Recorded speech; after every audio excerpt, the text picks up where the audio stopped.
Tapos na.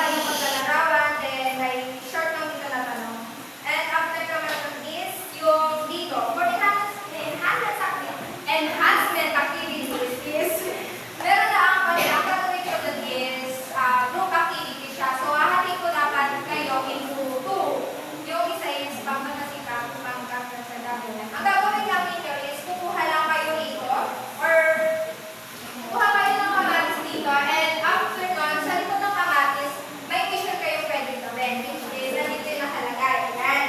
Ang tawag sa laro na yun is Pili Titas Teles. Ang pwede naman ng kamatis dito is pwede action. So kapag action na punod mo, iakati mo siya. Then huhulaan na buong klase or ng pagrupo mo. Bali mag-uunahan kayo.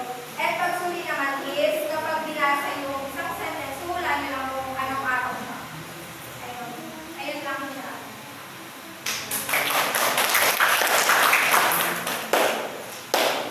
Ayun, congratulations, friend.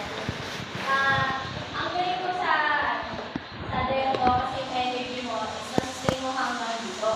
And maganda na gumamit ka ng reaction sa kamatis. And yung sa interaction ng teacher and student, sobrang galing yun kasi hindi kami na-boring. Tapos maganda rin yung sa motivation mo, sobrang ganda ng pag-contextualize mo. Kasi sa items, maganda siya, kaso mali lang yung bunda dun sa aligong-tuloy. Tapos siguro mas okay din kung nag-try ka ng sulat para makita din namin kung gano'n ka rin sulat.